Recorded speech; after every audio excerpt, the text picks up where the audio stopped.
I think that's all. And we're not responsible for you taking home the wrong mobile phone. Yeah. Or We've had it leaving. happen before. So. We have.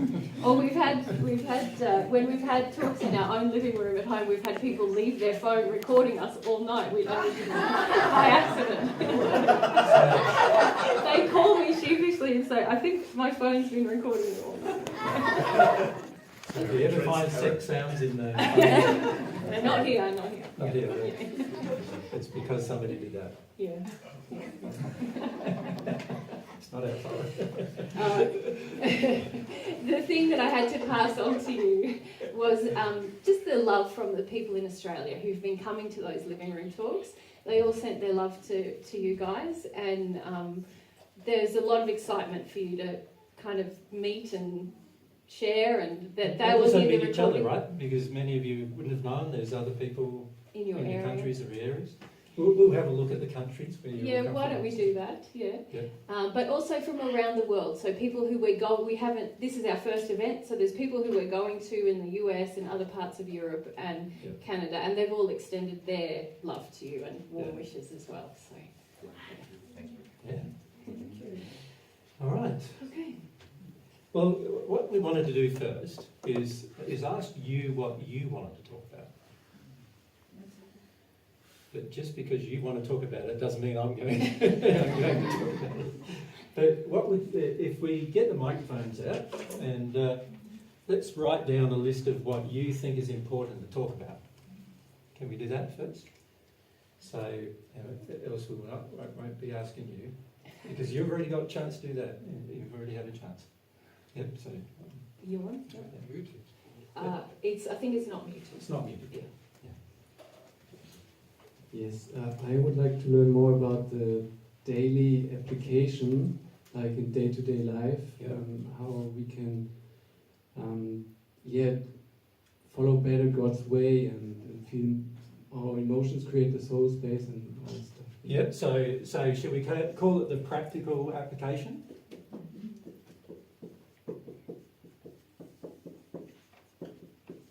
Of divine truth. Yeah. Okay. So fair few of you agree with that? Yes. Yeah. Okay. Yeah. Lots of people. All right. Anything else?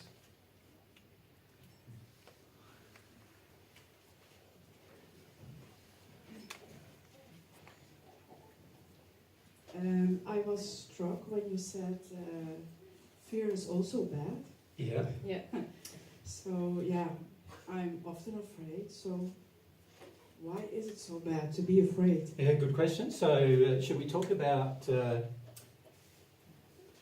This is going to be sounding quite confronting, but we'll say the evil that results.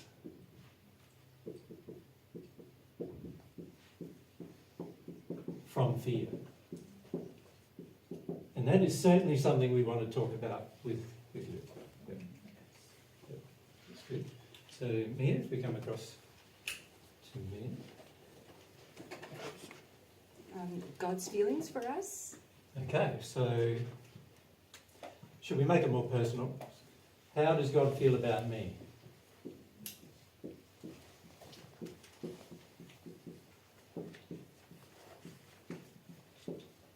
Yeah? Okay.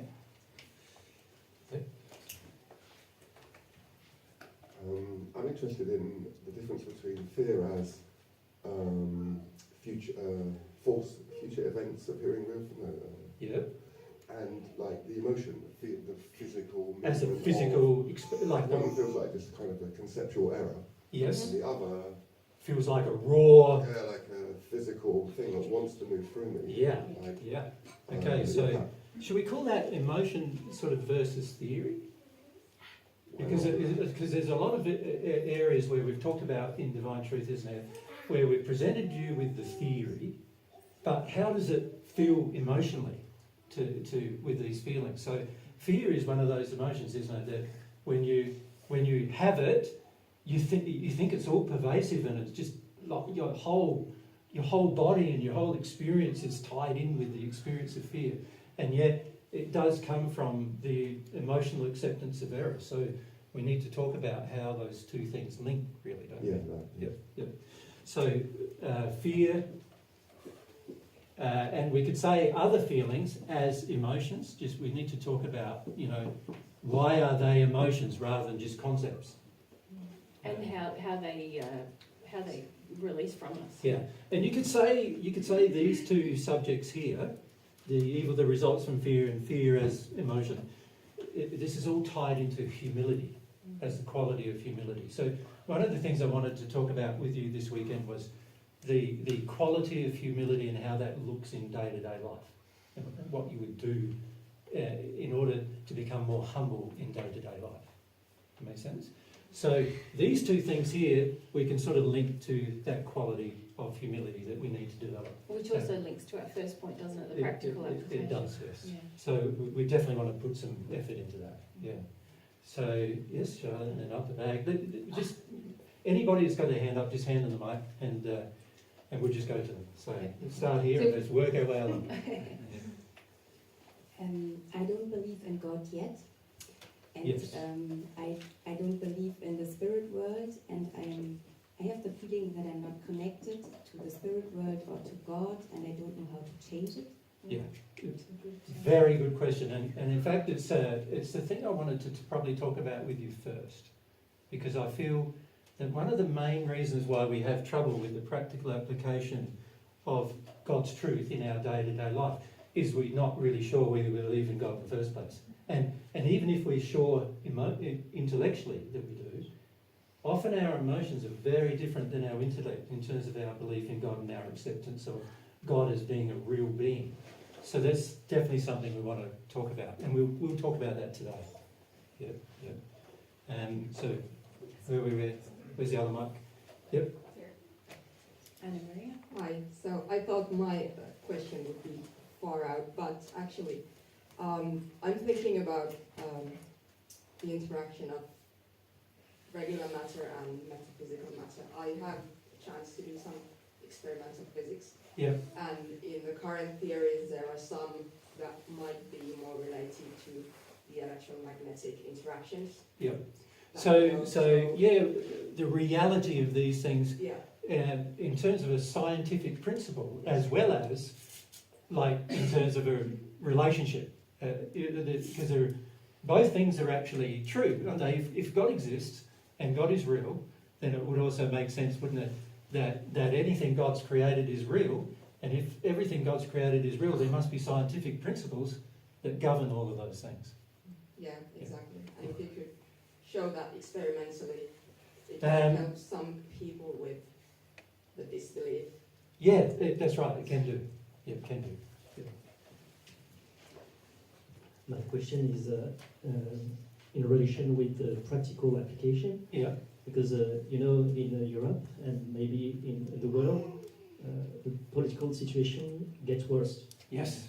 So, what could we do to improve daily the political situation, Yep. the environmental situation? Yeah. Do we have to pray more? How can we handle that? Yeah, so there's two aspects to that, isn't it? Is how does your condition affect all that? Yeah. But also then, what do I do when I'm in situations? What kind of actions do I need to take? And what would determine those actions that I take? What decisions would I make? And why would I make them? All needs to be looked at, doesn't it? And this is something that relates very much to, again, our relationship with God. So it's something we definitely want to talk about with the practical application. Yep. We come maybe down here. Yep, Franz. So what I'm really interested in is how to stick to the essence of God's way, no matter what. So no matter whether spirit influence. And you said a lot about humility, about connecting to God's love. Yeah. So, and some points are connected to it, but that's what I'm really interested in. Yeah. In other words, you could say putting God and God's truth first in your life. How does that look in a practical? Love. And love, yeah, because truth and love obviously linked. Yeah. So yes, very very important.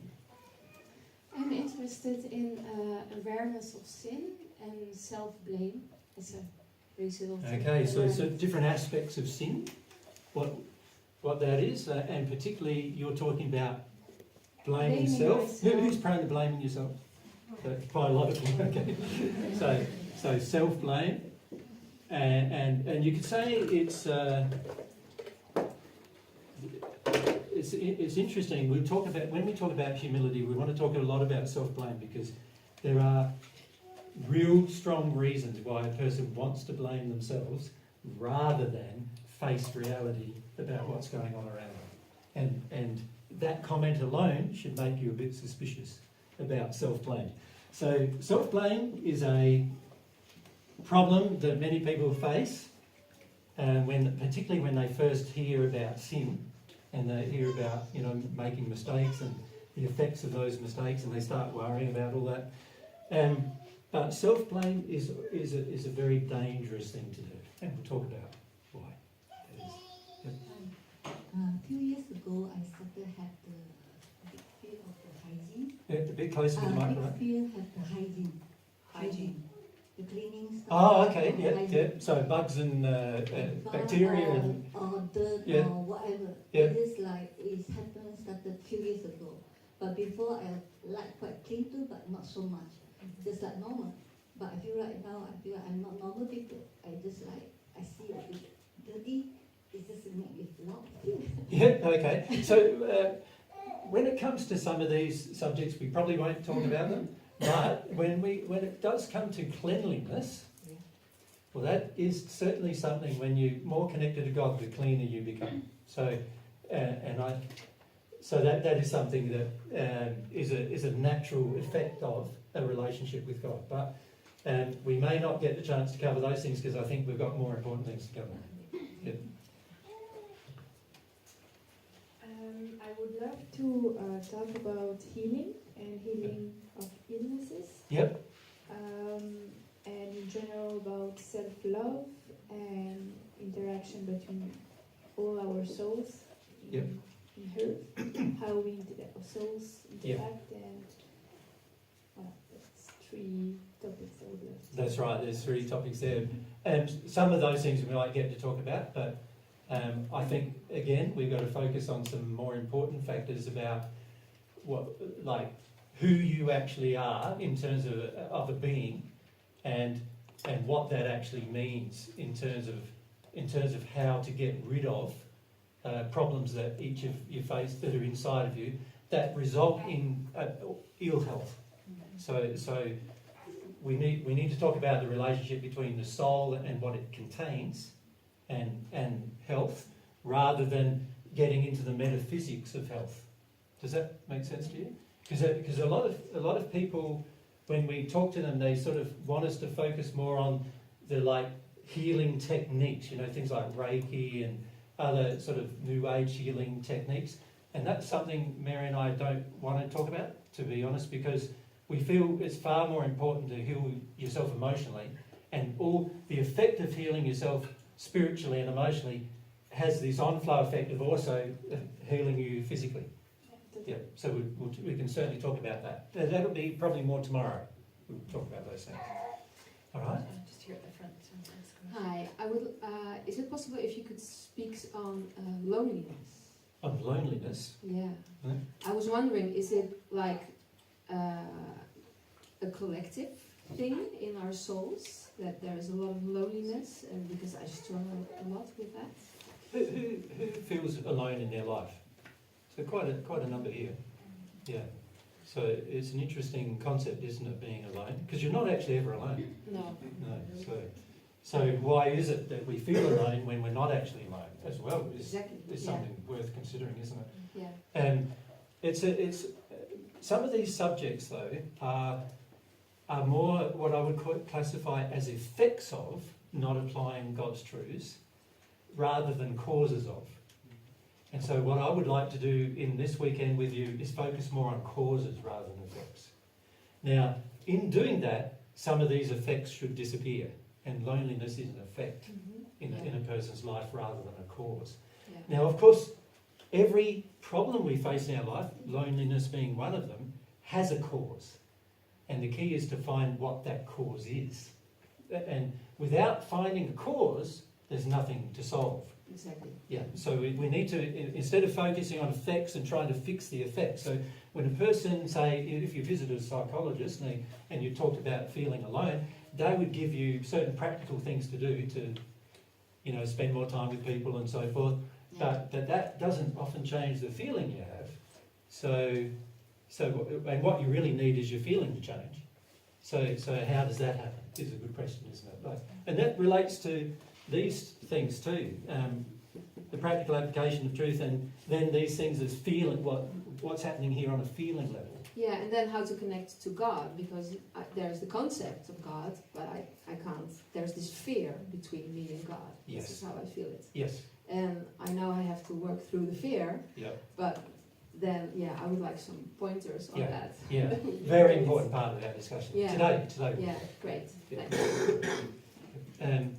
Charlotte, who hasn't had a turn so far? Yeah. I'm interested in prayer.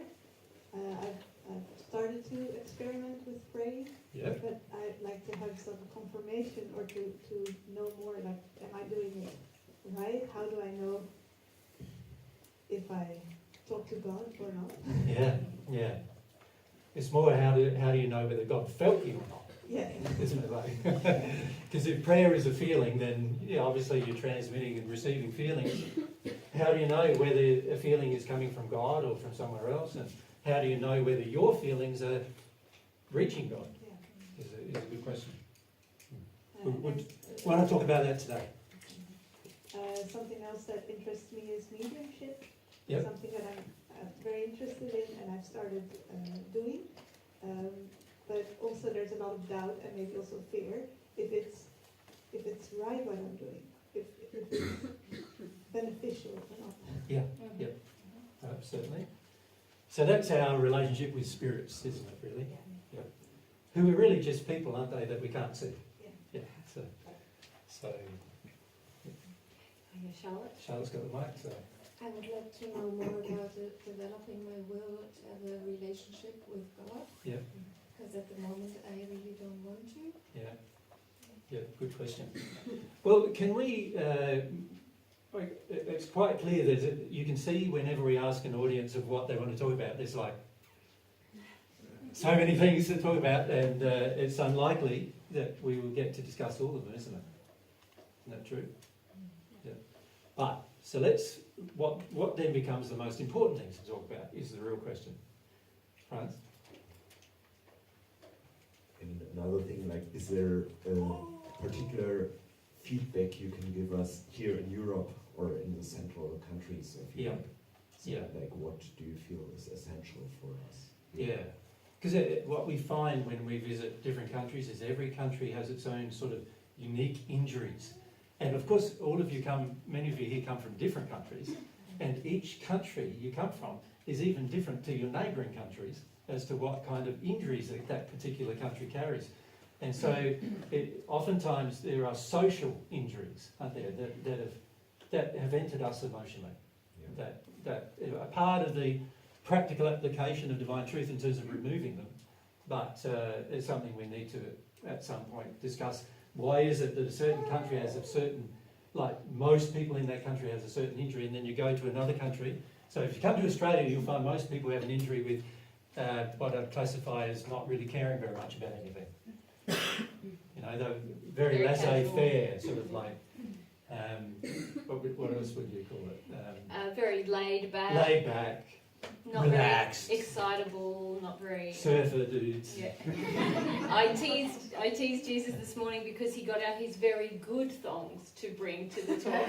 Not his special shoes or anything, but just his flip-flops, you know, because that's very Australian. It's very like, he put on his good shorts and t-shirt, whereas most people in other places giving a presentation might wear a dress shirt or something very... But it's very Australian to be very relaxed. Yeah. Don't worry too much. Yeah. About how you look and how you... Whereas in other countries, it's obviously very different. And Australians also have a lot of problems with authority. Yeah. They're very anti-laws, very anti-rules, which if there's a law there, you want to break it. Yeah, just because it's a law. Somebody shouldn't have made that law. Yeah, just show that you can break the law. Yeah. It's kind of a point of pride. So that gets in the way, as you can imagine, with the relationship with God. obviously God's created many laws, and if you have that feeling with God, then obviously you'll be breaking a lot of them. Yeah. So what we will do, I think, is we will start with this main subject, shall we? I'm just going to note down all of those so that we have a record. Yeah, I've got most of them. Maybe one more question, is that okay? Somebody want to just take a camera photo of that on your mobile phone? So. Sorry, here's another question. Is it okay that I ask one more question? Where are we? Yes. Laura. I would like to ask a question about soulmates. Yes. The movement these days of the New Age, like red flags and toxic behavior and very confusing messages about relationships these days. I agree. Yeah. Yeah, it's a thing we'll discuss probably tomorrow a bit about the nature of your soul, because that's something I'd like to talk about tomorrow. So if we could sort of look at it, because a lot of these questions are basically covered in two main ways, you could say. The first main way is to look at, okay, everything relating to God and everything that God created. So here we're talking about God, God's laws, the different, you could say the different universes as a human you will eventually live in. All of these things relate to God and God's creation. So today, what I'm thinking is we focus on God and God's creations. And then tomorrow, we focus more on the humility side, your nature, your how you were built. And in other words, everything relating to the human soul. Tomorrow we sort of focus more on the human soul. So today I want to focus more on God's soul. Can we do that? All right. Now, just rubble that off.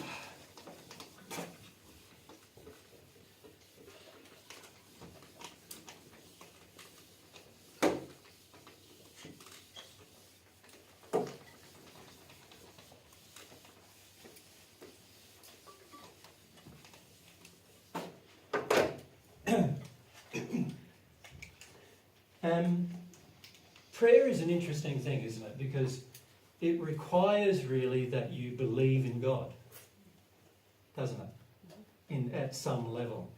And if you look at the earth today, for the most part, there's not a lot of real belief in God in it, is there? Even the people who are very religious don't seem to really understand God or God's nature or God's character very well. And they even will consider things like one moment praying and the next moment picking up a gun and shooting somebody. You know, that's how much disconnect there is between sort of a relationship with God or a belief in God and then how it's affected me emotionally, personally, in terms of what I might then do. And so a lot of that gets back to a few major problems that on earth in particular that we generally have with God. And the first major problem we have is, so let's start there. The first major problem we have with God is, does God exist?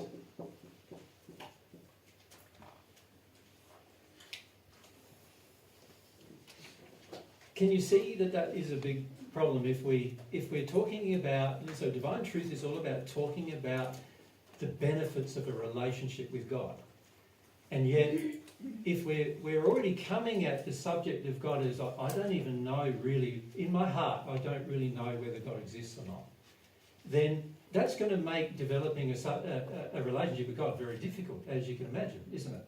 Because there's no faith there telling me, in my own heart, telling me that God exists. And how do I gain that faith if I don't have any? Like, if God's offering God's love to every human, and I don't have any faith in God existing, or and many of us don't even have faith in love existing, if you think about it either, it's going to be very, very difficult to develop that relationship, isn't it? So the question as to whether God exists, now I can say to you, God does exist. I know God exists because I have a relationship with God. and I can feel God's feelings and God tells me things, that doesn't really help you either, does it? Because how do you know I'm having that? You don't really know one way or the other, do you? You might see it in terms of a person's behaviour, but then there's people in the world who say they have a relationship with God and they go murdering people. So, like, what's real and what isn't here with regard to the subject of God?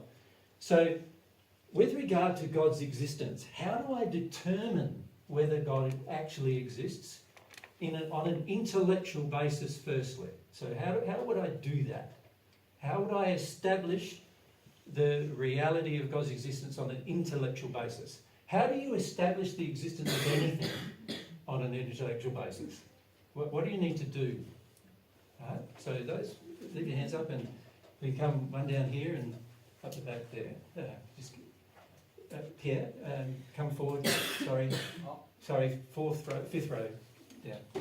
You make research.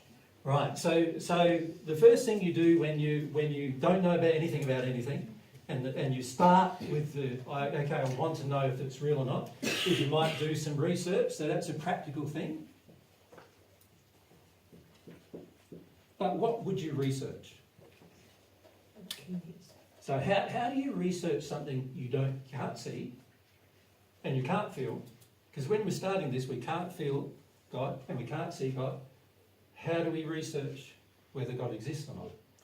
Should I say something? Yeah. Well, you look around. You look at the sky. Okay, so look at everything. Yes. So part of the research has to be the effects of, and looking from an effect perspective, what would be the potential cause? So when it comes to research about God, this is if we're approaching it intellectually, right, not emotionally. They're just approaching it intellectually. Part of the research about whether God exists or not would be, let's see whether there is, I look at the world around me, and let's see whether in the world there is evidence. So I'm looking for evidence, aren't I? Proof, you could say. So the first question I need to ask myself is, what is the proof or the seeming proof?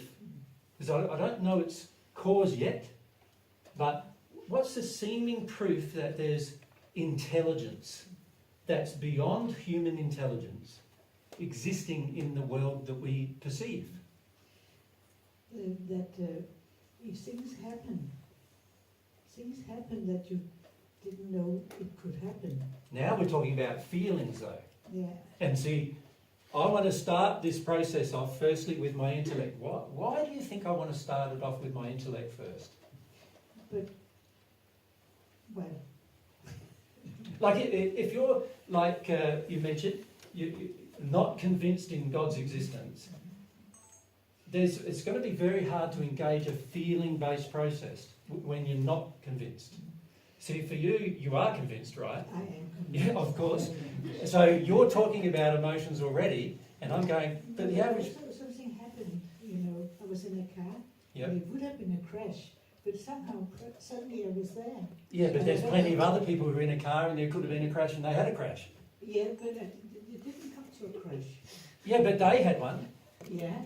So God was different. So does God only work for you and not for them? No, but there is obviously some recognition of wanting to continue in my... You can tell yourself that you believe in God because there's certain things happening to you. But if you're really honest with yourself, you've got to ask yourself, well, why aren't those things happening for other people? Because so an example is people say they prayed and all of a sudden somebody got well. So that was evidence to them of God's existence. And I'm going, but what about all the people who prayed and they got sicker and died? What's the evidence for those people? They have evidence. If we move the microphone on, go straight back to. Yeah. So yeah, this is something that I've struggled with, and because you can pile evidence But You can, sorry? You can try to sort of pile logical evidence, but in reality your logic is flawed Correct. and affected by your emotions. Correct. So I can look at all of that as much mathematics as I want to. For example, even if there's a limit to how much I understand. But if I have an emotional block to accepting that evidence, I won't believe it. That's right. Or if you have an emotional acceptance to accepting things that are not evidence, you will accept them as well. Yeah. So that's a problem, isn't it? If we really want to be honest with ourselves, and of course, I'm saying to you that relationship with God is all about honesty, all about truth. Obviously, it requires that I'm honest with myself. And if I'm honest with myself, I can't then claim that because I was saved from a certain problem and I thought by God, why wasn't my next door neighbour saved from the same problem if they believed in God? So it makes no logical sense to then say, oh, God only likes me and doesn't like you. God only did it because I wanted something from God and the other person didn't. But if God cared for all of her children, wouldn't she want to make all of her children's lives as happy as possible? Isn't that what you want for your children? So if you want that for your children, surely if God's better than you in terms of expression of love, then God would want that for all of her children. So it doesn't make any sense that if I say, oh, I prayed to God and I got a result, but my next door neighbour prayed to God and he didn't get a result, that it means anything. We need to look deeper than that, don't we? To find out whether there's evidence or not. Because the logic behind that kind of reasoning is flawed. To say, God saved me, but God didn't save my neighbour. Right? There's a flawed logic in there somewhere in terms of, I accept God's existence because God saved me from something, but what about my neighbour?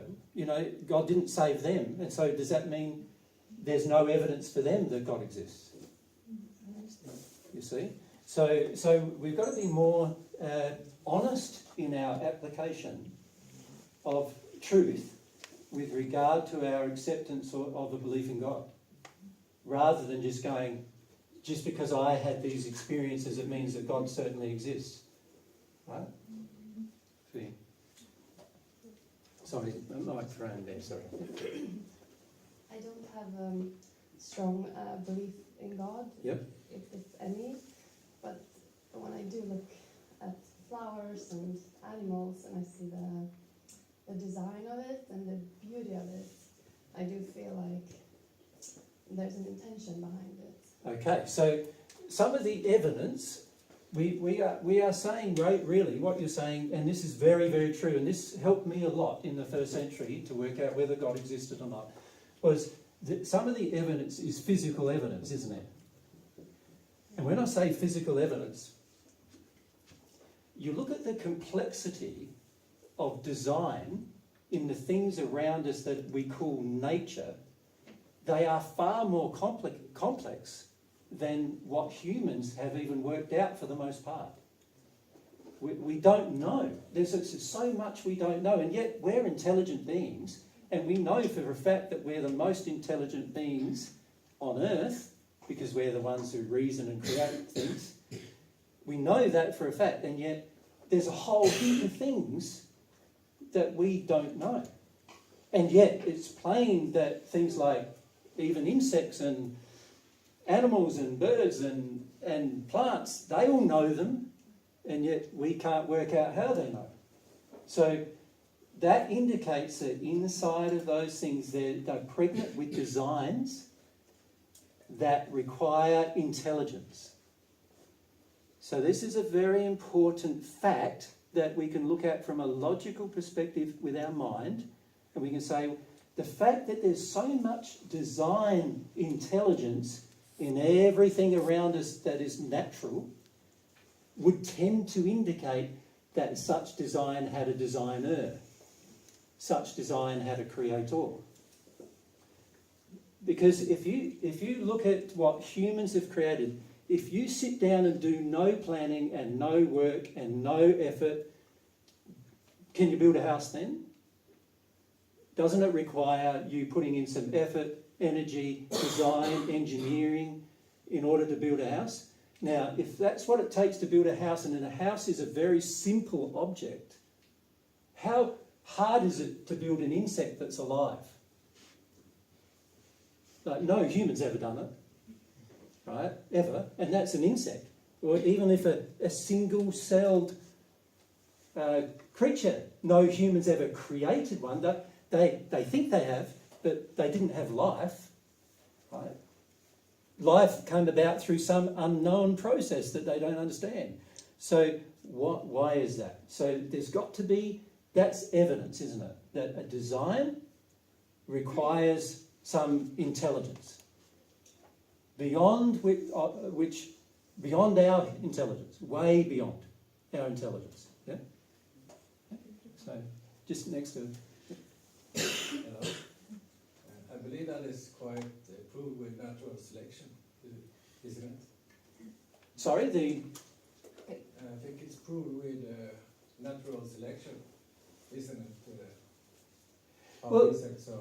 Natural selection can only explain a few things. It doesn't explain where life came from. It doesn't, the fundamental building block of almost everything we see around us is it has life, and then for some reason it dies. And yet, correct, yes. Yep, and yet we don't know why. And Well, often, because, if you call it a proof, it has a proof of the complex design at least. That's right. But not the source. That's right. It's proof of complex design, is what I'm saying. Now, complex design does require a designer, right? But, excuse me, but the natural selection actually explains the complex design. No, it doesn't, because I know they think it does, but if you look at it honestly, it actually doesn't, because if you examine the world around us and you just leave everything as it is, what generally happens to it is it decays. It doesn't improve, it decays. So an example of that is you build a building and you don't do any maintenance. And what happens is it decays over time. And eventually in 1,000 years' time, it'll be like remnants of a building, maybe. And in many thousands of years' time, it may be completely recycled back into all the Earth's organisms and other things that it came from, and so completely disappeared. So if that is what is happening naturally, then how is it that things can happen spontaneously into life? Now, so I don't agree with natural selection as a proof of life, because if you look at everything that's happening on Earth, if you don't look after it, it dies. I agree, a building, but I would say that life does adapt and gets more complex. I have no argument with adaptation, but that still doesn't explain source. The source in the beginning is not very well explained. It's not known, but that it gets more complex and it gets adapted to new situations, I believe that is quite proved. I've got no problem with things adapting. And of course, anything that's intelligence will adapt. Of course, like humans adapt, anything that has any level of intelligence will adapt in different ways. I've got no argument with that. And also gets more complex. Well, when you say it gets more complex, there's a reason why it has the ability to get more complex, is what I'm saying. That is unexplained. Perhaps we can discuss this for sure. Now's not the time, but if you look at the general principle, there's a lot of things, like if you look at the evolutionary discussion, there's a lot of things that are completely unexplained, and because nobody wants to say the explanation is God. So there's an emotional impediment in the examination of evidence that might involve a creator that's beyond humans. I agree with you much. I'm not saying there is no God, but I'm saying that according to much research, life is quite well explained in its complexity, but not the Not in its origin. That's true. Yeah, and and this is what I'm talking about, because I'm talking about we're researching evidence of God's existence as the origin. If there is such a thing as God, he would be the origin. Then there's also what I would classify as all the laws that govern the universe, which are also unexplained by humans. They know they exist, but they don't know how they got to exist, those laws. So that's also an issue. So we've got the physical things that govern our life that we can examine, but we've also got the laws. What you would call, or what are often called natural laws. There's no explanation for why they exist and are so consistent and so able to be measured and mathematically defined. There's no explanation as to how that came about, right? They know that it did come about because we're living it. You know, the very fact that you can use a mobile phone is proof that there's a whole heap of laws governing the building of a piece of equipment. And they even understand to a degree what laws they have to engage in order to do it, but they don't understand why the law exists in the first place. Nobody considers these things generally. They just accept it. They go, well, you could say science, there's a lot of faith in science, right? Because we accept a whole heap of things as working, and as long as we work in harmony with the laws, we'll be able to get things done. So Mary and I got here on an aeroplane. Obviously a couple hundred years ago that wouldn't have been possible, right? But that's because somebody thought there's some laws that govern flight. And if I can discover what they are, and if I can actually work out how to utilise those laws in a practical sense, then I can fly. Now, how did those laws come about is the real question.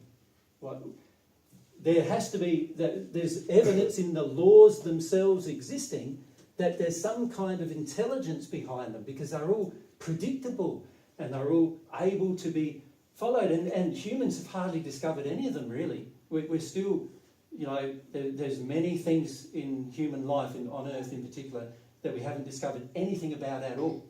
And yet, every time we discover a new thing, it's been there forever, seemingly. Forever that law was there, we just didn't know about it. And when we engage the law, now it works. So laws are evidence that there's some intelligence behind them. There's something governing them. And if we come to Zippy, across.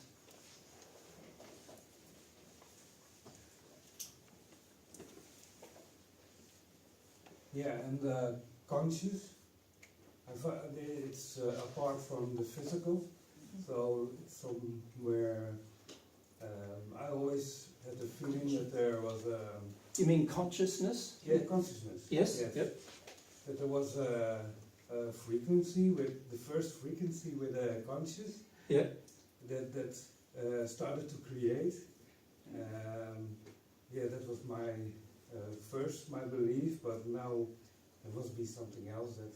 Yeah, so this is a very important thing you raise, because really what you're talking about is the issue of self-awareness.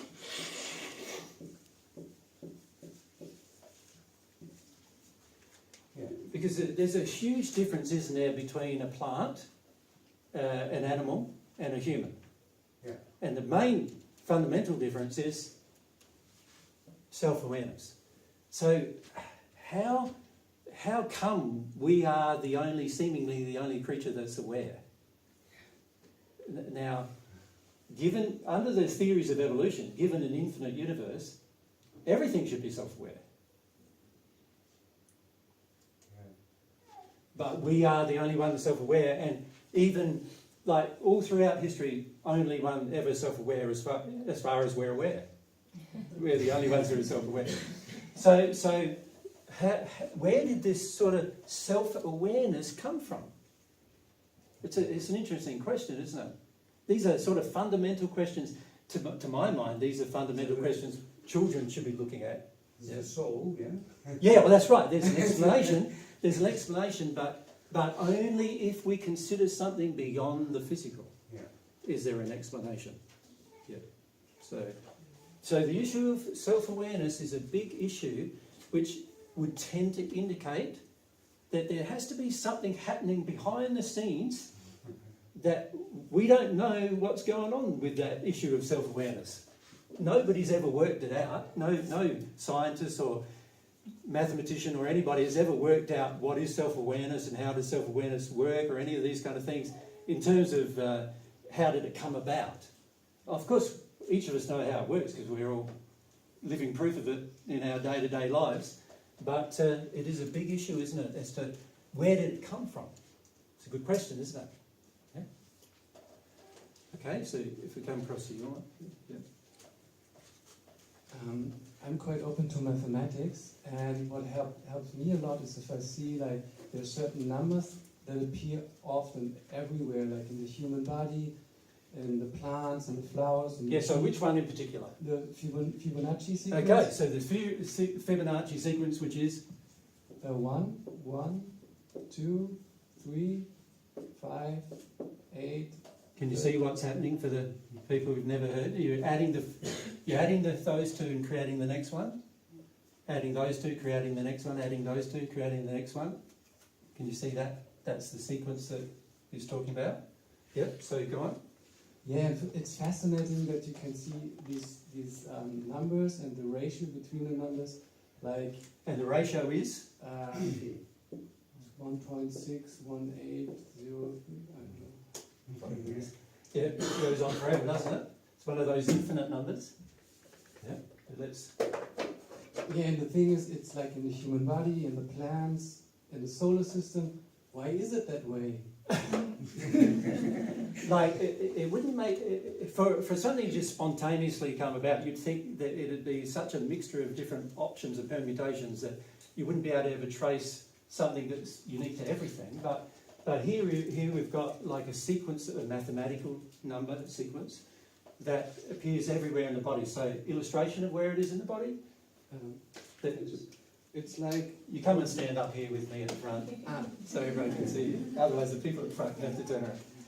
So the relationship between, if we look at your height, where is the 1.618? It's 0. It's belly button. Yeah. Yeah. This is the ratio. So that part is 1, and that's 0.618 of the total height. Yeah. Face. Right, total height of your face, that is 1, and that's 0.618. Right, total length of your arm. Right, if we go, put arm out, from shoulder to there, that's 1, that's 0.618 of the total length. From there to there, 1.618 of the total length.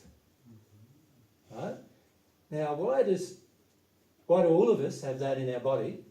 And then what you're saying is, why does a pine cone have it? Yeah. Because a pine cone has the same ratio in terms of how many turns there is. On one side there's 13, and on one side there's 8, there's one side there's 13. Pineapple has 13 and 21. So why is this? I saw recently footage of a whale doing circles in the ocean to that same ratio. To that ratio. He's swimming in the same ratio. And there's another thing which struck me, like it's with those 3 numbers. Yeah. It's like you have 1, then it's 2, and this one is like. Oh, so he's saying 1 between your knuckles. Yep. Yeah. 1, and then 3. And it's just in. That's right. In the ratio of so what are you saying with your knuckles? That's 1. That's 1. That's 3. Sorry. 1, 2, 1, 2, then 3. Yeah. So it's in your face. It's in your face, yeah.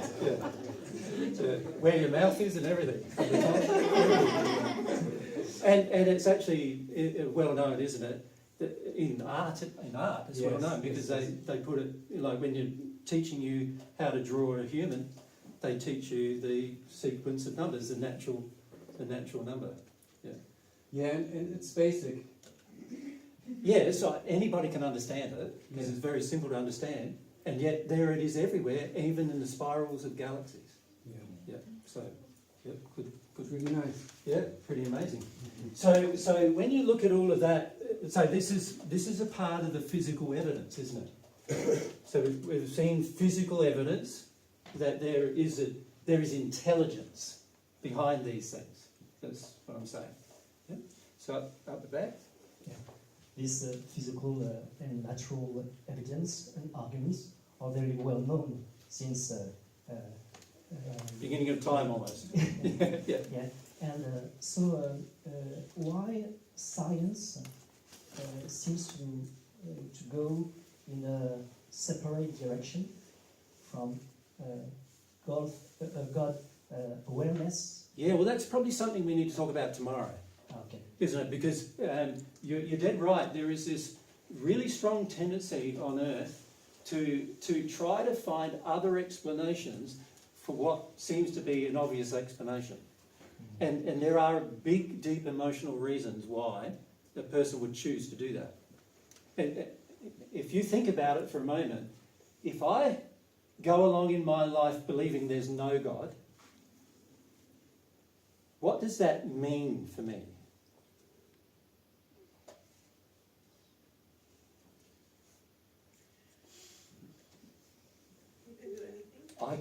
I'm my own lawmaker, aren't I? I can choose to do anything I want. There's no arbitration force governing my life. There's no law governing my life. I can choose to do what I wish. But if I accept there is a God, what now is possibly something I need to consider? If we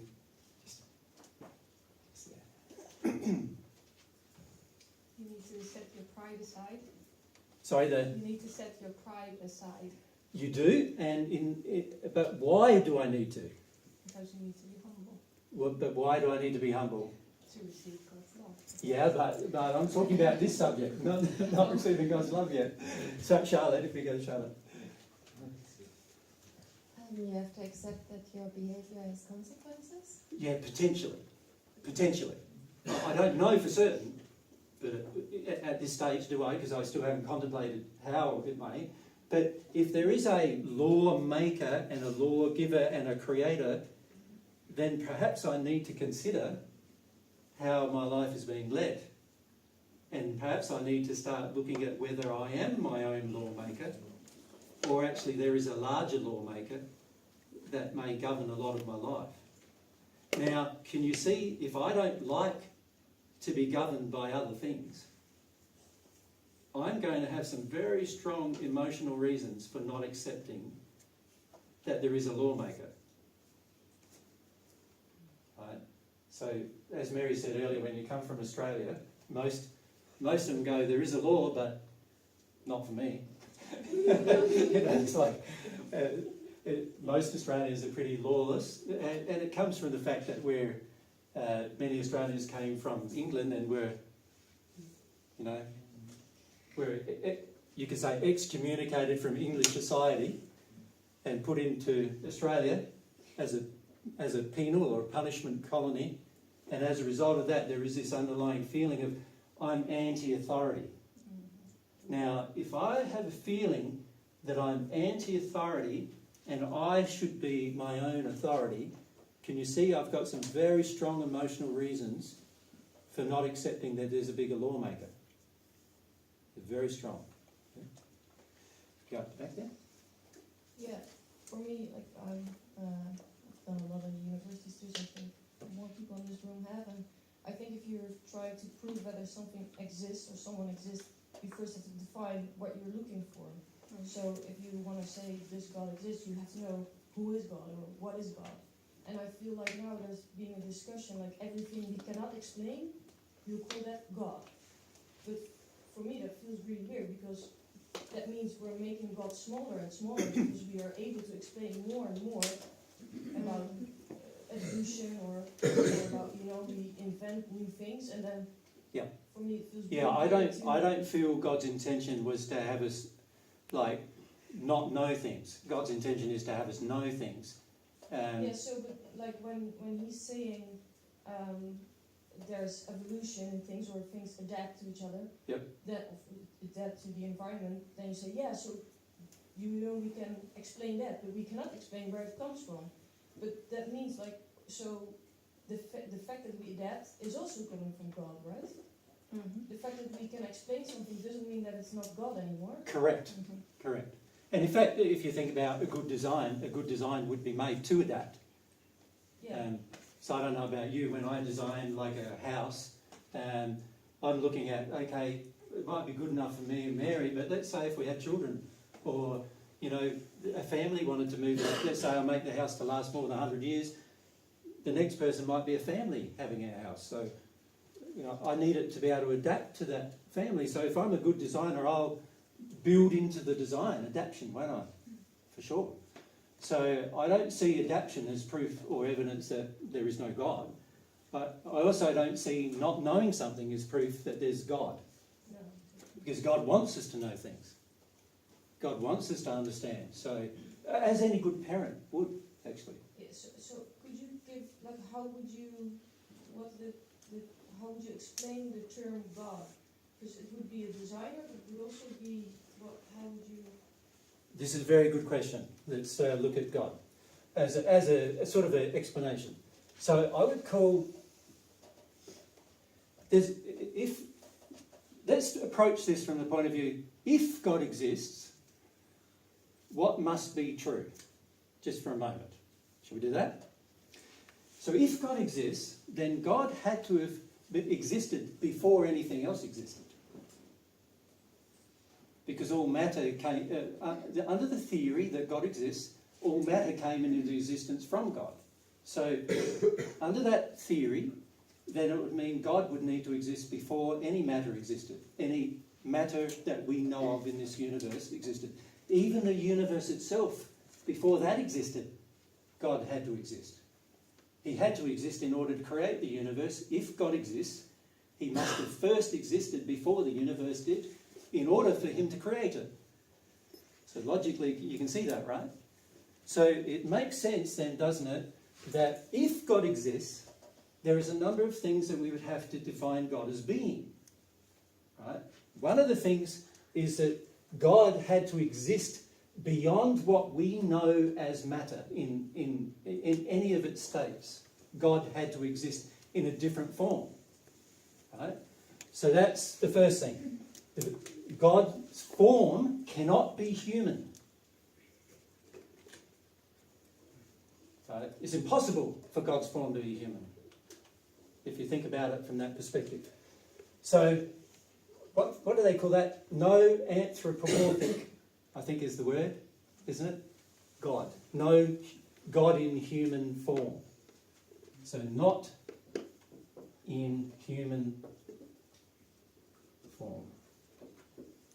However, there are some things we can suppose about God as a being.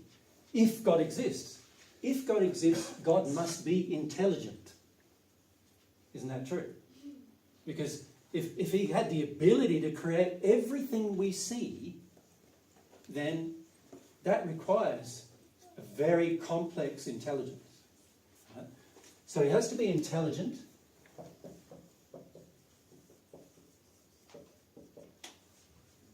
And when I say intelligent, I'm talking way beyond any in the intelligence that any of us have ever contemplated. Intelligent. He has to know everything so well that he can actually create them. Right? It's like an engineer having to build a bridge. Now, how many of you could actually build a bridge that actually you could drive over? Right? You'd have to get educated well, wouldn't you, first, in terms of structural engineering, and then you could potentially do it. And so the fact that if all of these things from the world around us come from a source, then that source has to have the intelligence to design them. Makes sense, doesn't it? What else does God need to be if God exists? Any ideas? Yep. So just keep your hands up, because otherwise I don't know. Yep.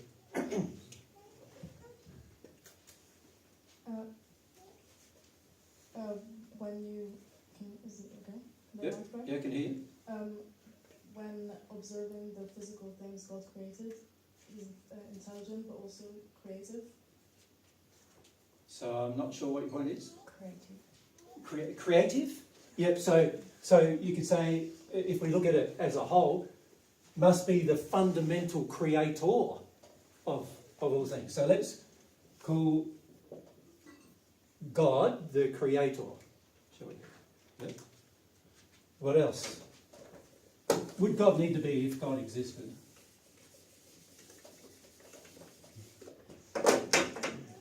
Yep. Powerful. Okay, because there's an immense amount of power in the universe, isn't there? And if that came from a source, it makes sense that the source has to be more powerful. So, powerful. In fact, it would tend to indicate that the power must be immense, wouldn't it? If you look at the power in the universe, and that is a creation, if it's a creation, then the source of that power must be immense. Yeah? Up the back there, is the mic there? Yep. Loving. Loving. Now, let's look at loving. Why would it have to be loving?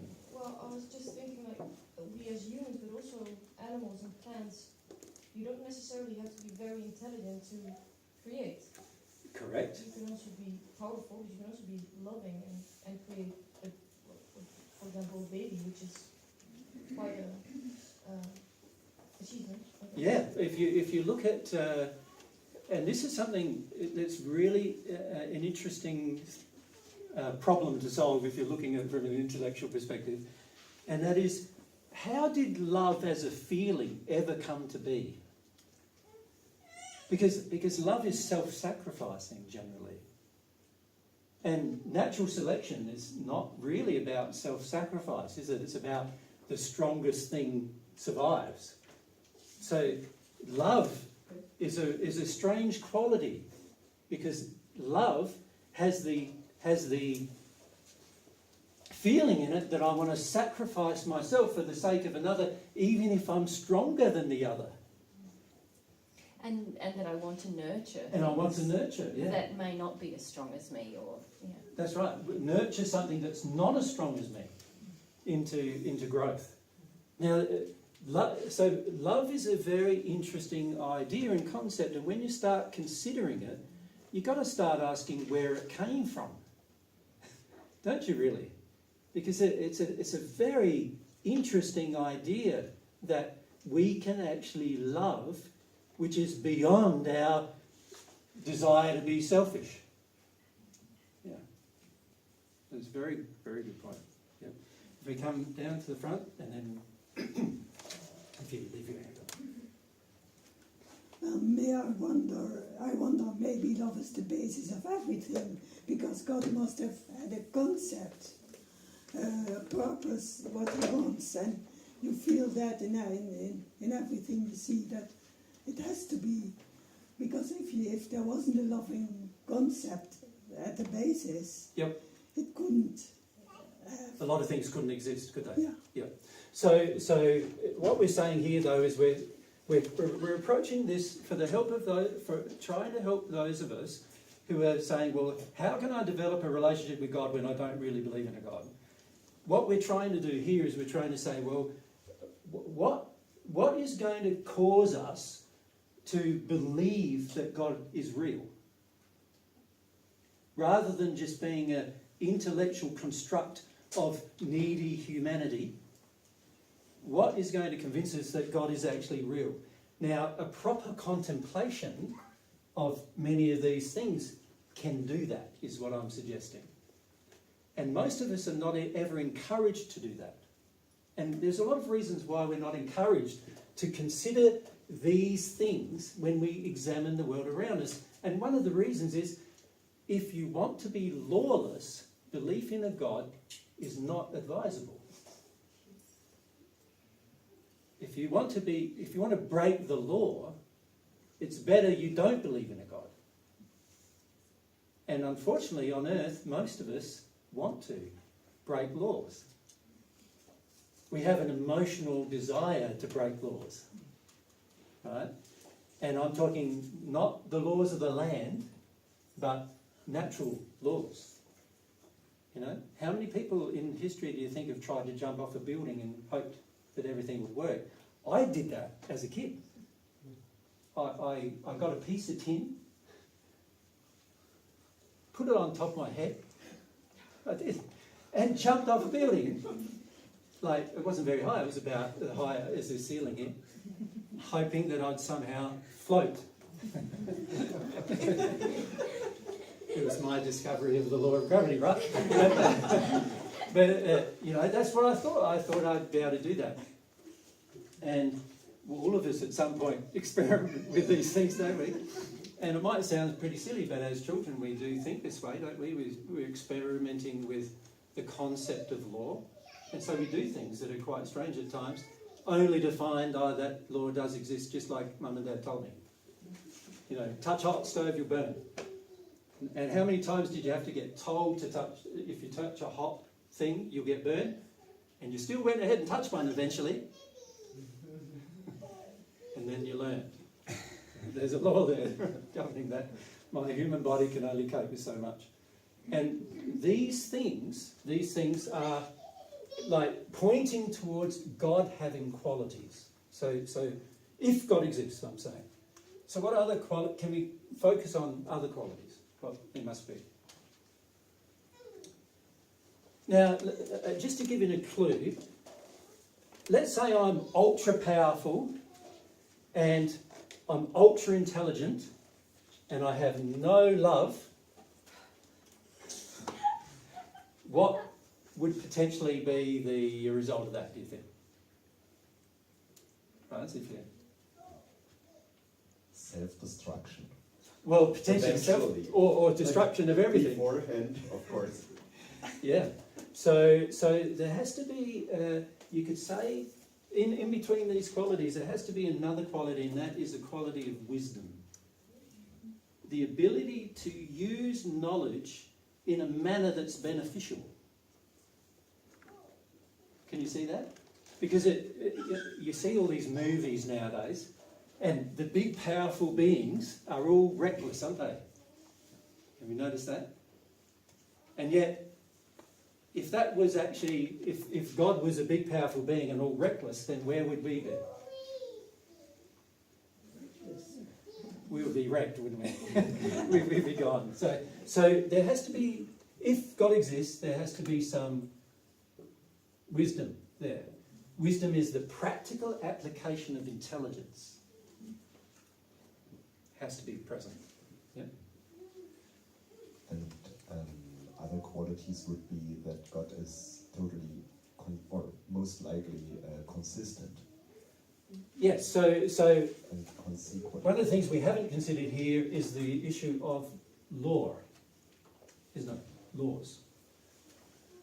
For there to be predictability in any universe, laws must govern it. Isn't that true?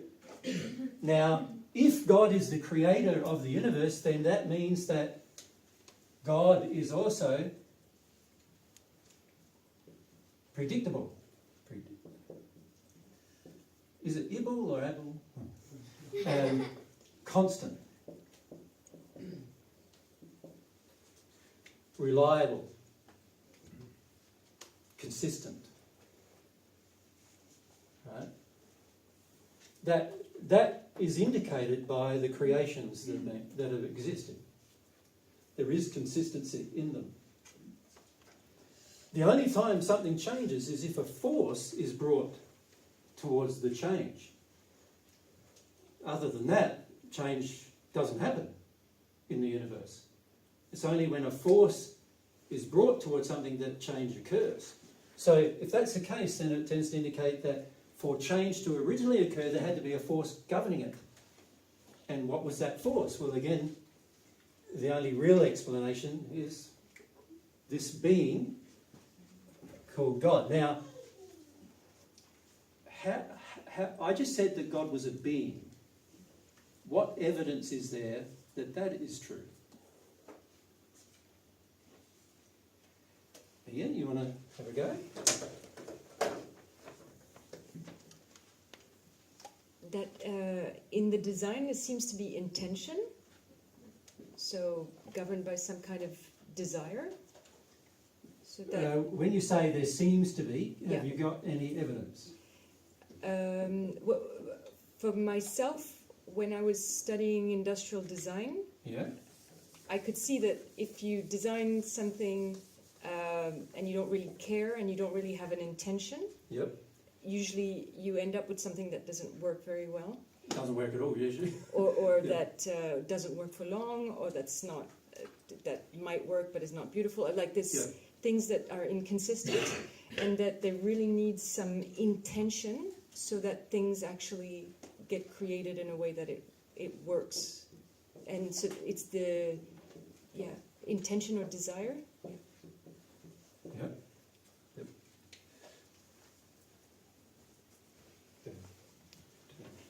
Your thanks.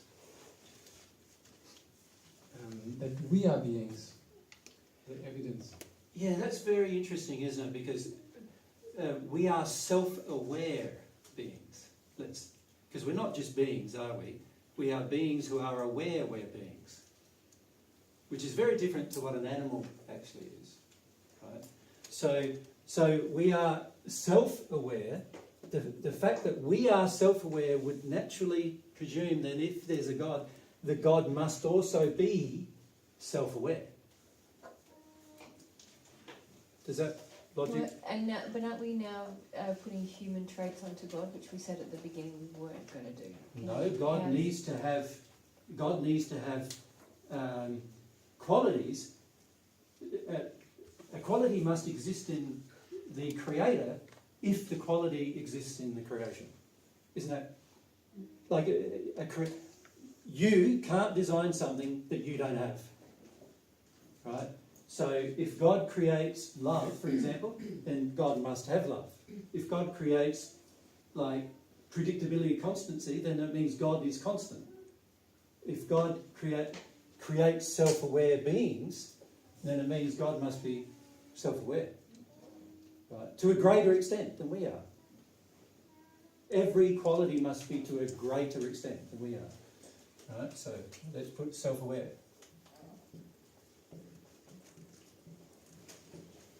So here I'm still using my intellect, aren't I, to determine the answer to the question. But I'm making some logical deductions about the possibility, if God does exist, this has to be who God is. Yep. God is sensitive? And what evidence is there of that? Because a lot of people on earth would suggest God's insensitive. I don't know. Okay, we'll come back to it, eh? Yes, why God is a being. The very fact that we can have a personal relationship with God. But now we're talking about something emotional, and I want to stay with the intellect for a while. Is that all right? Yeah, sure. Yep. So up the back for Emma. So what I find difficult still is that if there's a creator, where does the creator come from? How can... If I knew that, I'd be the creator. Well, I can't answer that question. No one can. And did he do it before? Sorry? And did he do it And before? did he do it before? Yeah. Can you see also that we have to face, as limited beings, that there's some questions we will never perhaps be able to answer when it comes to if God exists, with regard to God's nature. There must be things that we will never be able to answer. That's also logical if you think about it, isn't it? That there are going to be some things we'll never be able to answer, or you could put it a different way, and that is this. You could say, unless we get the development, we will never answer.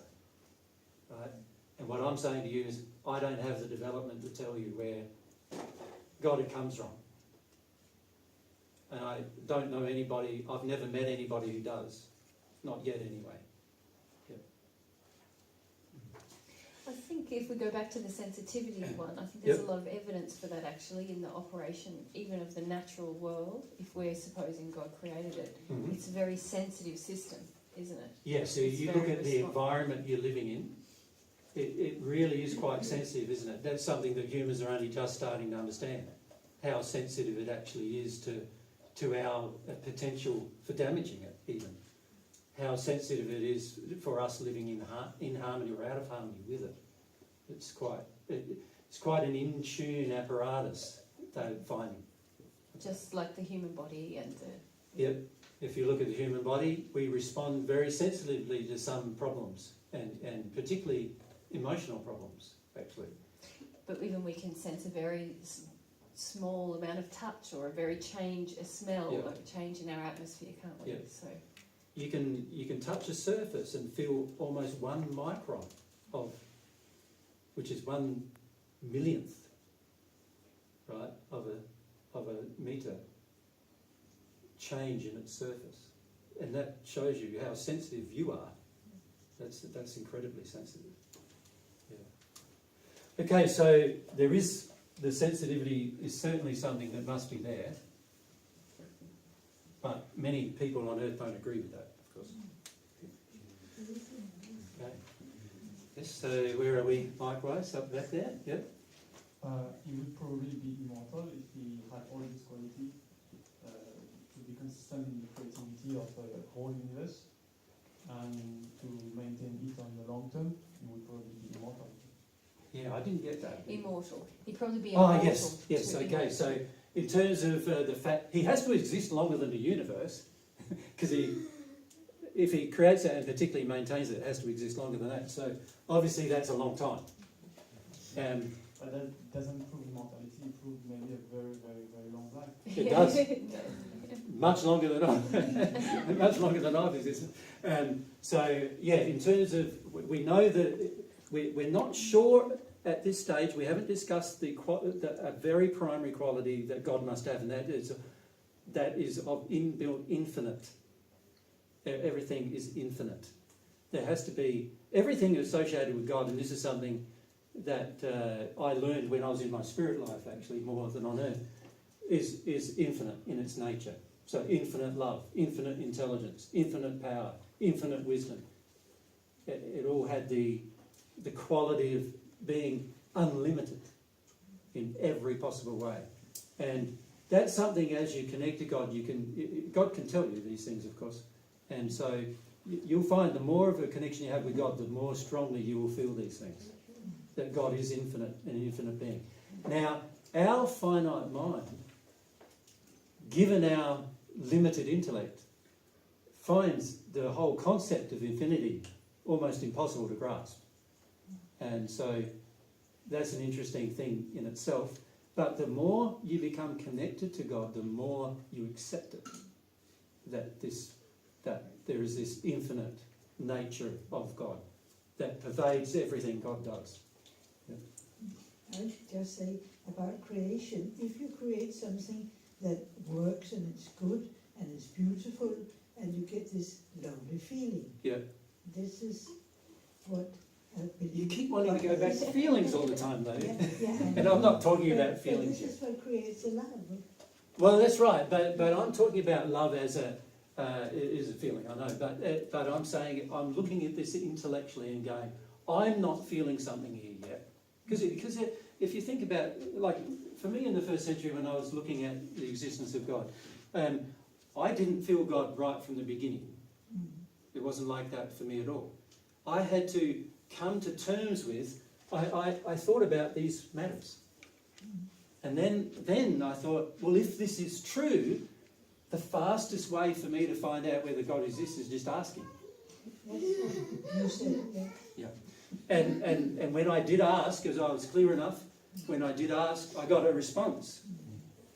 And it's like, God exists. So I didn't have to go through all the other things. But the average person on earth has been taught not to ask. And in fact, if you look at the education system nowadays, it's very much governed towards not contemplating there's a God at all. Not even asking the question. Presenting God as a theory rather than a fact. And not even presenting God as a fact or a theory. They're not even presenting God at all. As an idea or concept at all now. It took me like quite a few years in the first century to become very firm in my feelings, to actually get to the point to ask God and had any trust that God would answer. It took some time, but How old? I was about 4 years of age when I started to sort of feel God, but I didn't know what I was feeling. And so it was only when I was in my teenage years that I asked and got responses. And then I knew for certain. Does that make sense? Yeah, Yeah, it's difficult. yeah, if we right across the edge there. Thanks. How did you know that it was God that answered? Good question. It's something I had to resolve. Yeah, because of course, if God exists and God is a being that I can't see, then it would also suggest, potentially, that there's other beings I can't see, and how do I know it's not them? Yeah, so that was a good thing I had to resolve, actually. It took me nearly 4 years to resolve that in the first century, to trust that actually, no, this being was far beyond the intelligence or the love of any other being that because I started realising from a young age in the first century that I could talk to other unseen beings. And so I knew there was a whole collection of unseen beings that I could speak to. And also myself and my cousin, John the Baptist, he could talk to spirits all the time as well. So whenever we got together, every time my family went to Jerusalem, we got together and me and him were like, who can we talk to now? You know what I mean? And so we'd be talking to spirits all the time and working out who this was and who that was. And there were people who would come along and claim they are who they say they are, but we'd ask them a few questions and eventually work out they were lying to us. And eventually we could be sensitive to the fact that people lied, and how could we feel that people were lying versus when they were telling the truth. And it took ages to sort out those kind of things. So that's what happened all the way through my teenage years. So right up until I was 19, from the time I was 12, that's what I was doing. Looking at all these unseen people that I could speak to, but I didn't know who was God, who was a person, how nice they were, how bad they were. Because sometimes we talk to some really evil people as well. And it was eventually we had to work out how to determine the difference. Yeah, it's a valid statement though, isn't it? If there's people you can't see, then how do you know they're claiming to be God and they're not God? But what was the thing that made you sure you were talking to God then? Eventually what happens is the quality of the infinite nature of God you start to get to the stage of feeling it. In other words, that it's way beyond any limitation. And once you start realising that, you realise the major difference between communicating with any human, whether they're in spirit or on earth, and God, is that God is way more, infinitely more powerful, infinitely more loving, infinitely more intelligent. And whenever I talk to a human, whether they were in spirit or on earth, there was always deep limitations in their abilities to understand, knowledge, love, wisdom, power. There were all these limitations all the time. And so after a while it becomes very clear to you who's got limitations and who hasn't. Yeah. Nothing like this. Yeah, so it's very important actually to put in this list the quality of infinity, because actually that's eventually how you determine the difference. Thank you. Okay, if we go right up the back. Yes, Edward. Was God always an all-knowing being, or is he still an evolving being, or was it? That's a very good question. I think, as far as I'm aware, at this stage, He's always been all-knowing.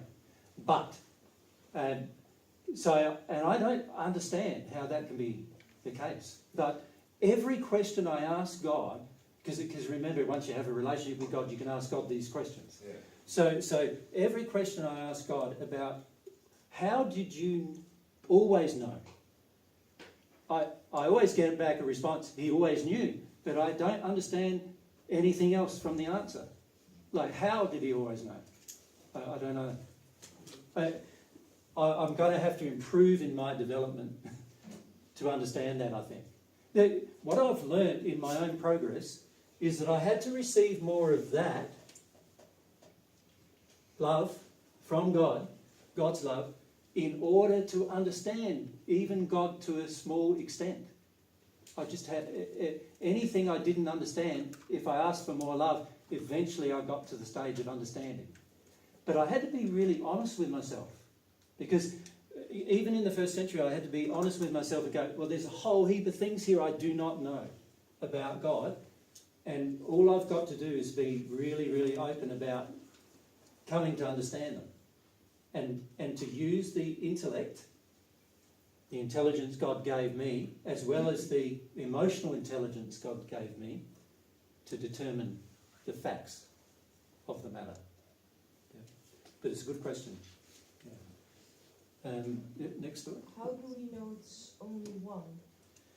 That's also a good question. Because I've never been able to connect to a number 2.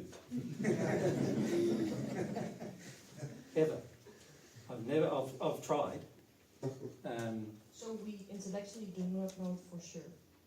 Well, intellectually I didn't know, but I'm pretty certain now that there is no 2 gods. There's only one. But when I say pretty certain, I'm absolutely certain. But I had to ask the question. I had to ask the question. If there's a second God out there, I'd like to talk to you too. And if there's a third God out there, I'd like, and here I'm talking about God as a being that has all of these qualities. If there's a second one, why wouldn't you want to know? Or a third one, or a fourth one, And when I say him too, I had to also work out him or her. I didn't know. Eventually I came to understand that actually God has masculine and feminine qualities, but that took me time to come to understand as well. Come forward a bit and then down here, work our way down to here. Is it useful to share our experience of God, like in science method? We share the common points. Yep. Or the God experience is only unique, so we can't share to prove this evidence. I don't know if that's strictly true, because God, what I've found is that God reacts consistently with the desire of individuals. The problem is the desire of individuals changes. So what I've found is if 2 people have exactly the same strength and power of their desire, then God will respond exactly the same to both of those people. Now, of course, measuring the power of desire is something that, as humans, it's pretty hard to do, isn't it? To measure one person's desire over another. But what I've found through experience is if a person develops the strength of a desire for the relationship with God to the point of a passion, then God consistently responds to that passion. And I have millions of celestial friends who are proof of that. So what is indeterminate to those of you in your first incarnation, for me, is an established fact, because I've got thousands of years of evidence, for me, of these established facts. So from our point of view, if we hadn't experienced God, yes, we can't recognize someone's telling you, yeah, I met God. Well, this is also very interesting. God can tell you whether they have met God. So when somebody claims to me they have a relationship with God, I know they don't or do have one, because I ask God. And God tells me. So it's really easy, and when I say ask God, I mean to define prayer, remember, we haven't done that yet. But it's really quite easy to determine whether somebody does have a relationship with God or not, based upon what God can tell you about the person. Because he's happy to share all information. He doesn't see, like information with Mary is private. Like it's not like that. He's going, no, he wants all of us to see that we're all brothers and sisters, and we all need to be open and transparent. And he's completely happy to be open and transparent with me about you. If I ask. I don't always ask, but sometimes I do. Like, so when somebody's come to me and says, I have a relationship with God, and I'm going, well, I don't really feel that God's love exists in the person. So I can ask God, well, I don't feel God's love. What's your feeling? That I can now see, I know that I can tell the person, that God tells me who the person has a relationship with that they think is God. It's usually a spirit, an unseen being that they think is God, that they've got a relationship with, and I can start to tell them why they have that relationship, like what addictions are in place for that relationship to occur, and what, why that person, that spirit, the unseen person, is drawn into their life and so forth, and also why the person believes that person is God. All those truths come to you when you're connected to God. Of course, it doesn't when you're not. So you can say that one day maybe we can have objective measure of knowing God. Eventually, yes. Yeah, but that requires a relationship with God to do. So that's part of the problem, is that some of these things require a relationship with God before you get the gift or the ability to do it. So there's a whole heap of advantages of having a relationship with God, and one of those advantages is the ability to talk to God about any matter, and therefore get truth about any matter, and also then be able to determine whether somebody else is connected to God or not, if they claim to be. So if you look in the world today, there are many people who are murderers who claim they're connecting to God, isn't there? In fact, some murderers have even said, I murdered because God told me. Right? Now, once I've got a connection with God, I know that's not true. Right? Because God can tell you that's not true. God's not murderous. So we know straight away then. But if you aren't connected to God, what do you believe? You sort of go, well, that person's having an experience. Is he just nutters, or, is Jesus nutters, or is he real or not? We don't really know, do we? Unless we have some source of information that will tell us. And if we come, and then back. About trusting God, if I don't trust God, that's an immediate block to receiving, or can you receive it even if you don't have that trust yet? That they will. You can't receive anything from a human if you don't have trust of them. So I can't see how you would receive something from God if you don't trust God. But I think let's separate the qualities of God from our feelings about God for a moment, because that's important to do. Because a lot of the times, you hear the word God, and nowadays, like God, the word is a dirty word, isn't it? Really, it's not. And a lot of people, as soon as you start talking about God with a lot of people, they go, "Oh, you're all getting religious and on me and things like that." They don't have a scientific sort of feel about God at all. And so they sort of feel you're forcing religion down their throat if you start talking about God. So there's a lot of emotional injuries in the human population about God, one of which is a lack of trust. I agree. But if you have them, then of course it's very important, if God exists, to remove them. Because with those emotional impediments, you're not going to be able to connect to God very easily. Makes sense? Yeah? Yeah, straight. So my question is, you keep talking about God tells you something. Yep. So when he responds or she responds, is it something that's audio No. to receive? Is it Never. something? Never audio. So for me, I'm wondering, sometimes there's a perception that for you to say that this is what I'm feeling or hearing from God, that it needs to, I don't know, like be elaborate, but how does it become elaborate if it's not? Yeah, good question. So let's just look for a moment. This is really tomorrow's discussion, but let's look at it a little bit. The human soul has a number of what I would classify as attributes and qualities.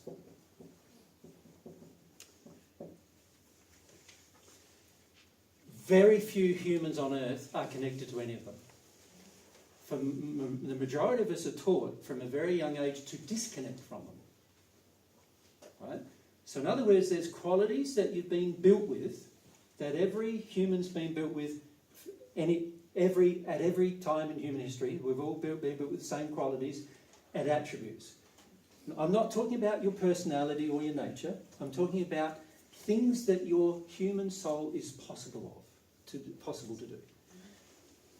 Attributes and qualities that make certain things possible. And the unfortunate fact is on earth that the majority of us are completely disconnected from them all, of these qualities. And instead what we do is we've been focused, and if you think of all of your education on earth, it's been focused on developing your intellect. Intelligence is one of the attributes of the soul, but it's only one. What I'd call intellectual intelligence. So what humans have done is they've neglected, because they don't believe in a soul, they don't believe there are souls, they have a tendency to neglect the development of the attributes and qualities of the soul in favour of the attributes and qualities of your physical body. So the attributes and qualities of your physical body are that you can hear,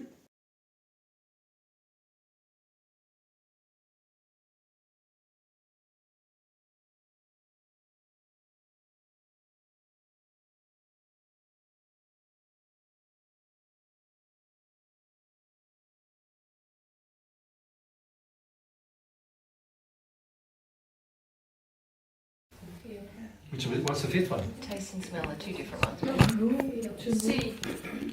See, hear, taste and smell, feel.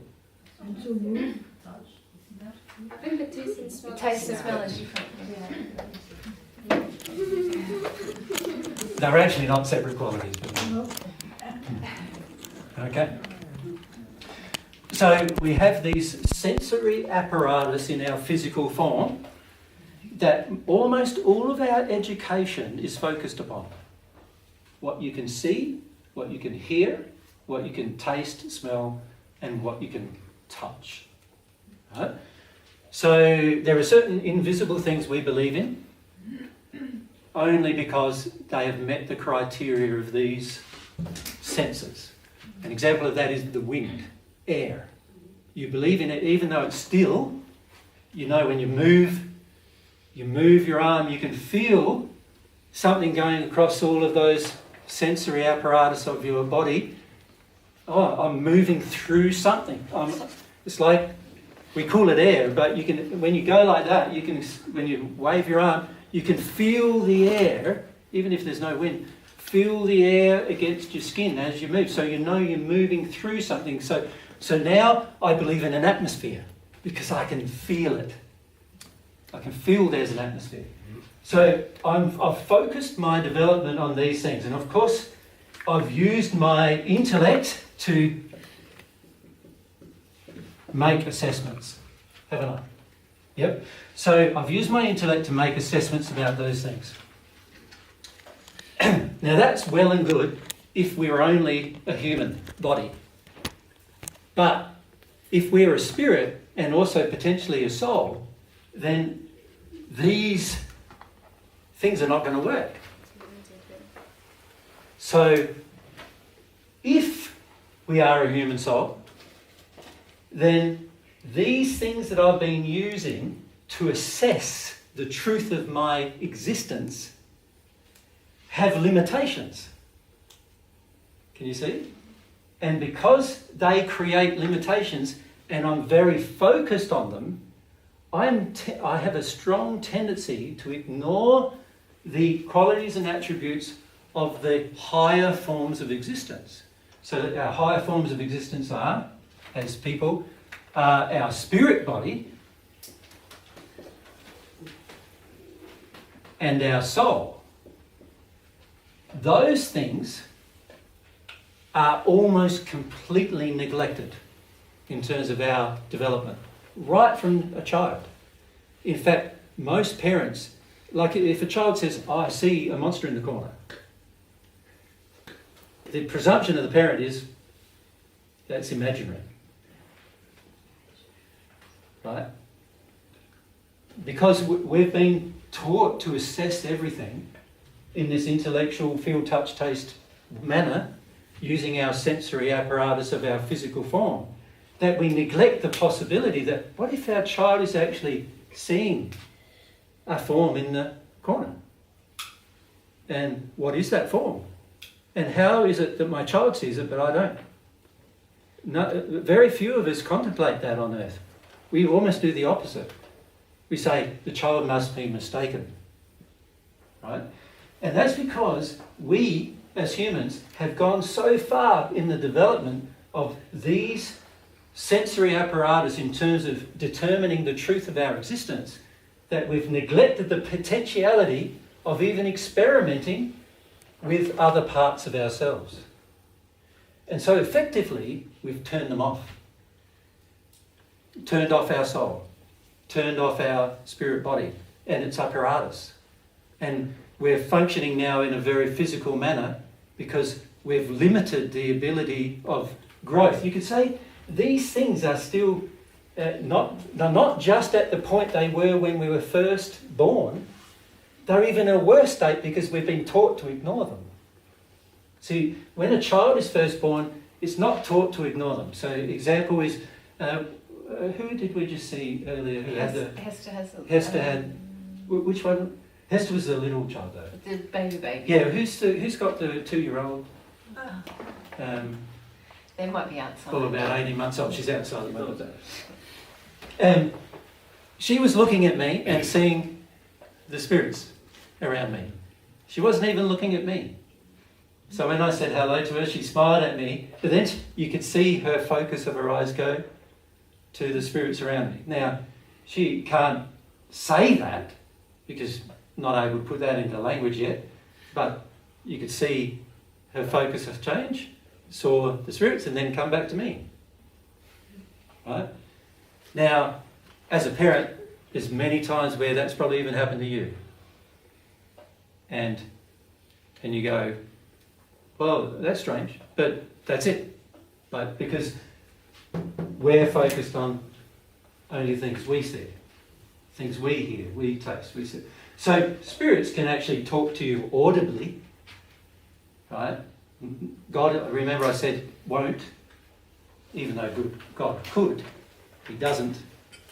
But spirits can talk to you audibly. You could experiment with that, right? But if you're taught to not do so, then you won't. You don't even think of it as a possibility. So the big problem for us as humans is there's a whole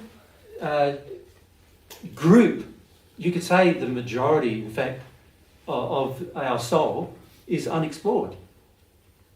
The potentialities that we have existing in our being, in our soul, are generally completely unexplored. And as a result of that, we only experiment with this. So would mediumship then fall as part of the development of the spirit body, or as a... Spirit body, yes. Spirit body? Okay. Yes, it is. So mediumship is a part of the development of the spirit body, yes. Yep. Of course, you can also develop it with the soul, right? Because the soul has a superset. It's interesting with the way the bodies are made, because basically you've got, remember I've drawn this, many of you would have seen this, where you've got your soul. If I'm a man, I've got my soul, half of the soul, and I've got my two bodies. Each body has a superset of qualities that the previous body has. So in other words, the spirit body can do all of those things: smell, see, taste, hear, feel, and then it can do a lot of additional things. Or when it sees things in a greater scope. So an example of that is the spirit body's eyes can see beyond the physical light spectrum. So you know how we see that physical light spectrum of colour, ultraviolet, just beyond ultraviolet and underneath infrared, like we can see that spectrum of colour. Well, the spirit bodies can see infrared and see ultraviolet because their eyesight has a superset of capability that the physical body doesn't have. Yep. So this body, the spirit body, has a superset of capabilities that the physical body doesn't have, and the soul has a superset of abilities that both bodies don't have. And then the unified soul, the two halves together, have a superset of that as well. Right? So the reality is, though, for the majority of us, the only thing we experiment with most of our life on earth is that, the physical body. And it's only when we die that we start experimenting with the next body. And then for many people, they only experiment with the next body for the rest of their life. And they never experiment with the soul. So those people reach the 6th year of their development in the spirit world and never progress beyond it. Right? So we've got to remember when we're talking about these things that the human soul is a part of us that is the substantial part of us, and the two bodies are really appendages to that soul. But the more we utilize the senses in the bodies, the less oftentimes we tune into the senses of the soul. And as a result of that, there's a whole lot of information that becomes unattainable. Truths that we could learn, that we don't learn about, because it becomes unattainable unless we develop the senses of the soul. Now, there is a sense of the soul that all of you have some development of, and that is love. Because all of you have had some experience with it. By the time you're in your 20s usually, you've had some experience with love. And that is a soul quality, a soul sense. You know, when you feel love, that is a soul sense being felt. So, but there are other soul senses that we are very detuned from. And of course, the more fear we have and the more anger we have and other qualities like that, other emotions we have like that, the more detuned we get from the soul senses. But as I said, we'll talk about that tomorrow, right? But it does have a relationship between this question, because there are certain things in this question that have to be determined, but they can only be determined with this apparatus, the soul apparatus.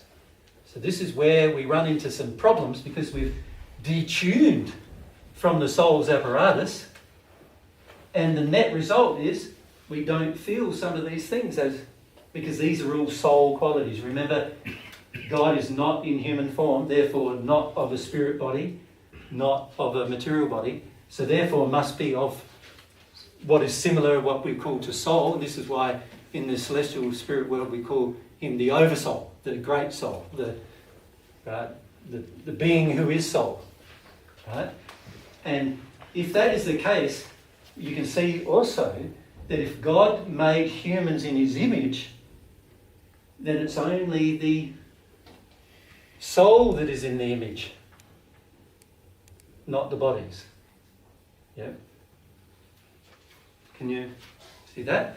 Now, if the soul is in the image of God, then it would also make sense that the only communication method is from soul to soul. And any other form of communication with God will not work. Right.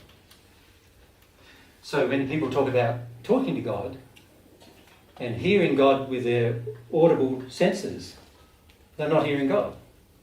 Because the only form of communication that can work with God is a soul-to-soul communication, which happens at much more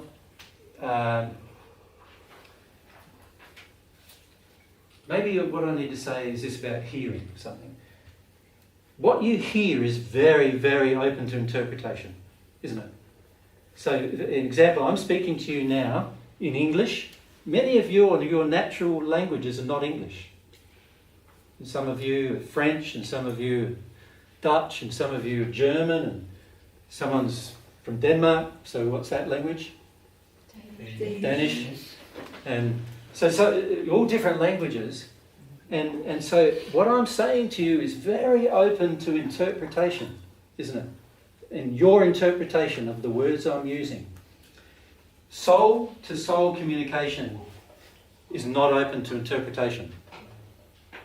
It's more powerful. It's more defined. And in that way, it's more accurate. And this is why God uses it. Because he's saying, what's the point of me saying things in words that to you are just going to be jumble? A different language. It's better if God can speak to you through this soul connection, through qualities. So determining the existence of God, you can also see, and this is something in the first century that I realised very quickly, was that it would make no sense for me to try to communicate with God in the way I was talking to people. Yeah, I understand, because when I say here, it's my mother tongue. Yeah. It actually means feel. Yeah. So the same word is used for feel and hear. So when now you translate it to English, immediately I associate hear with ears, and I then expect to hear an audio. Yeah. Yeah. So yes, you could say the soul has a functioning apparatus, just like your physical body has, which allows it to hear, but it only allows it to hear soul-to-soul communications. Yeah. Nothing else. And soul-to-soul communications don't happen with voice. They happen with feelings. So, unless you've developed your feelings, you're going to really struggle with your soul-to-soul communication. Yeah. We'll talk more about that tomorrow, yeah? You can say that's a bit of an aside, and a necessary one, because at the end of the day, determining whether these things are true is going to require some soul-to-soul stuff, if it is true, with God. And for most of us, we're undeveloped with our soul because we're focused on our natural physical senses instead, in terms of the development. And God's intention was that we had an earth life to do that.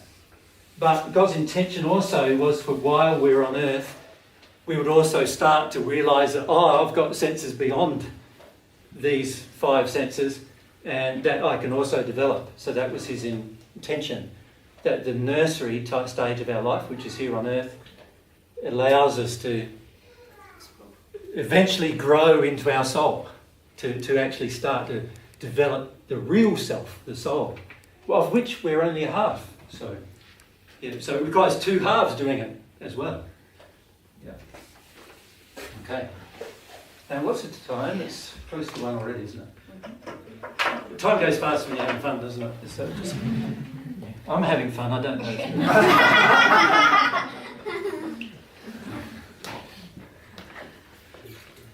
So maybe this is a good place for a moment to have a break, yes? And we'll probably just break for maybe 15... we said an hour, half an hour. Half an hour, but it's up to It'll let you have time to eat and get off that sore bottom of yours, and also to move around a bit. And we'll try to cool down the room a bit as well. Is it a bit warm in here now? Yeah. So we'll try and cool down the room while you're out. Good day.